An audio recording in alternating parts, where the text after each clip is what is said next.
Guys, selamat datang di YouTube channel Naksir Sneakers. Kali ini di tangan gue ada sepatu Adidas AE1. Dari kemarin tuh banyak banget yang request gue buat nge-review sepatu ini. Gue awalnya kayak ngerasa menariknya di mana sih, padahal ini kan signature baru dari Adidas. Tapi ternyata setelah gue ngelihat perilisannya di Indonesia, sepatu ini jadi lumayan menggiurkan. Karena ternyata Adidas tuh lumayan all out loh waktu ngerilis sepatu ini. Kelihatan dari boxnya aja, ini tuh niat banget. Boxnya nggak kayak box sepatu basket pada umumnya, dimana kita dapat slide box kayak gini. Wah, keren banget. Dan di sepatunya kita ngedapetin model yang bisa dibilang lumayan menarik.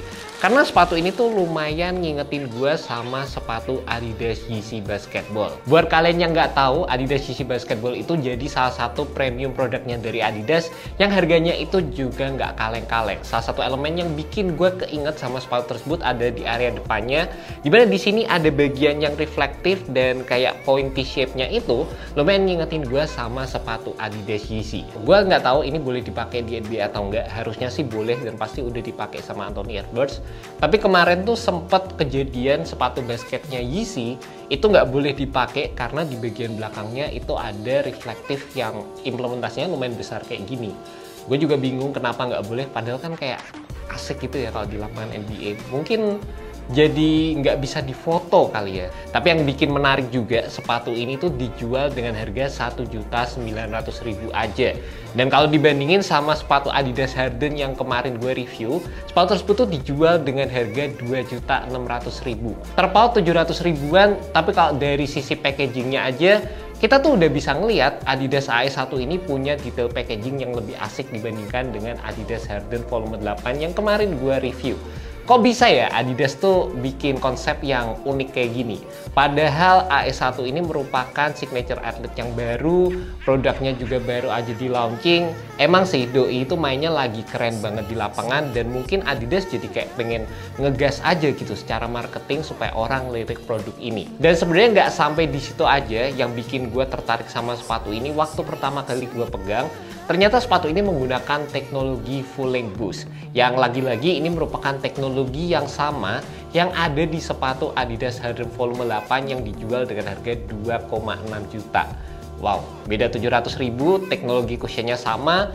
Menarik banget gak sih? Dan ini kalian juga bisa lihat di bagian bawahnya, di mana terdapat foam boost yang terekspos. Dan di sini juga ada teknologi spring plate yang ini merupakan teknologi yang berfungsi untuk membuat sepatu ini lebih nyaman lagi. Jadi karena implementasinya itu agak panjang, ada X-bar di bagian bawah sini, ini tuh seharusnya bisa berfungsi dalam memberikan kalian smooth transitions waktu kalian menggunakan sepatu ini. Berasa kayak ada yang ngebantu waktu kalian melangkah menggunakan sepatu ini sih seharusnya.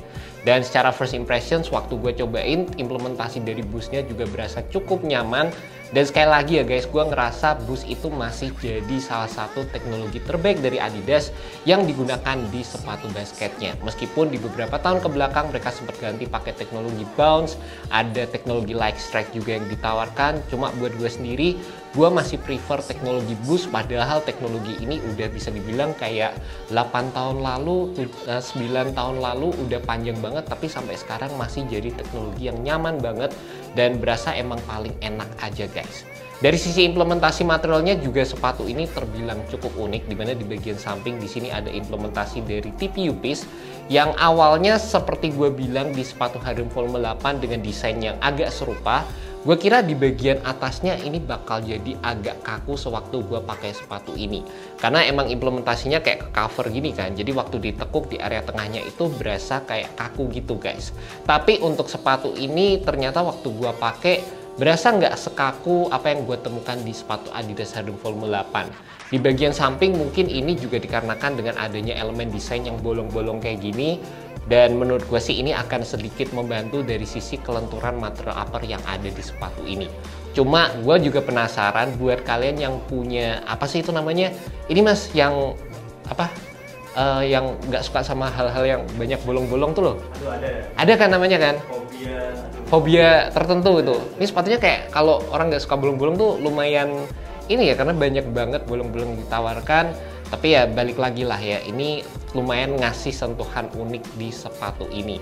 Kalau untuk material uppernya, menurut gue ini jadi salah satu bagian yang bisa dibilang lebih ekonomis dibandingkan dengan apa yang kita temukan di sepatu Harden volume 8. Kelihatan lah ya perbedaan harganya tuh terletak di material uppernya, dimana untuk sepatu Adidas Harden volume 8 materialnya tuh lebih stretchy, lebih comforting, lebih kayak build-nya kaos kaki aja. Tapi untuk sepatu ini mostly untuk bagian yang warna hitamnya ini menggunakan material textile build yang nggak terlalu se-stretchy Adidas Harden volume 8. Jadi kayak lebih kaku gitu, meskipun dari sisi implementasinya ini juga berasa cukup tebal guys. Dan gue juga seneng banget sama elemen desain carbon fiber di bagian belakang yang ini nambahin kesan premium banget di sepatu ini. Secara colorway-nya juga menurut gue asik ya, putih, hitam, kayak kelihatan simple aja, tapi ada hits elemen warna hijau neon di area belakang sepatunya. By the way, yang cukup menarik juga untuk sepatu Adidas AE1 ini, banyak dari reviewer ataupun teman-teman gue yang udah nyobain sepatu ini, mereka bilang kalau sepatu ini tuh nyaman banget waktu dipakai. Dan bener aja, secara first impression waktu gue pakai sepatu ini, gue lumayan suka sih sama elemen-elemen yang ditawarkan dari sepatu ini. Fitnya berasa proper, cushioningnya juga berasa oke. Dan buat kalian penasaran sama sizingnya, menurut gue sih sepatu ini tuh fitnya true to size. Kalian tinggal beli aja sesuai dengan regular size kalian masing-masing. Buat kalian punya kaki lebar, kalian juga bisa beli true to size. Menurut gue sepatu ini juga memiliki base yang terbilang cukup lebar dan akomodatif buat kalian yang punya kaki lebar. Secara first impression, gue lumayan seneng ya sama fittingnya, dimana sepatu ini berasa cukup seamless, minimalis.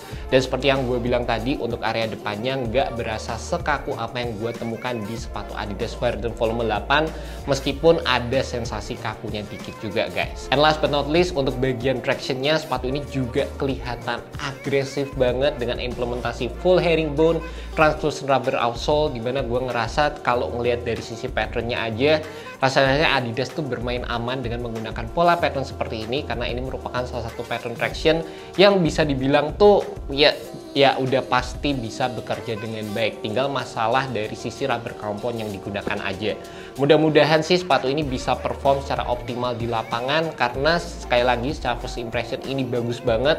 Tapi kalau traction-nya itu nggak bisa bekerja dengan baik, sayang banget guys, karena traction merupakan salah satu fondasi yang memang seharusnya jadi fitur utama yang bisa bekerja dengan baik untuk digunakan waktu main basket. Kalau dilihat lebih detail lagi, secara implementasi rubbernya bisa dibilang ini standar aja, nggak yang tebel-tebel banget, nggak yang super playable juga. Jadi kalau mau digunakan di lapangan outdoor, ini sih rasanya nggak akan jadi opsi yang paling durable, tapi masih cukup aman guys. And that's about it guys, initial review untuk sepatu Adidas AE1. Gue berharap sepatu ini tuh bisa jadi salah satu sepatu yang breakthrough dari Adidas, karena kalau kita ngelihat signature atletnya Adidas yang lain itu gimana ya, bisa dibilang kayak lagi nggak terlalu on fire gitu. James Harden belum juara, Derrick Rose juga kita tahu sendiri lah ya, kemarin juga panas banget, sekarang juga lagi chill out gitu. Terus signature atletnya lah yang lain, ada siapa lagi ya? Damian Lillard lagi proses juga. Tapi Anthony Edwards ini emang jadi salah satu signature atlet yang memang baru dan secara permainannya lagi gokil banget. Mudah-mudahan ke depan bisa juara dan lain sebagainya dan ngangkat nama Adidas juga. Secara first impression sepatunya enak banget, tapi mudah-mudahan secara performance-nya ini bakal kita tes dan mudah-mudahan performance-nya juga gokil. Buat kalian mungkin yang udah pernah cobain sepatunya, kalian bisa tulis aja di kolom komentar bagian bawah gimana pendapat kalian tentang sepatu ini. Gue juga pengen denger. And thank you buat kalian yang udah nonton video kali ini guys. Semoga video ini bisa membantu kalian dalam menemukan sepatu basket yang cocok untuk kalian. Alright, peace. Ada 3 warna, merah, oranye, biru, putih. Putih paling beda-beda. Iya. Putih paling cakep sih kayaknya. Kayak paling keren gitu. Putihnya juga agak, iya, bukan yang putih tembok gitu. Cakep sih ini.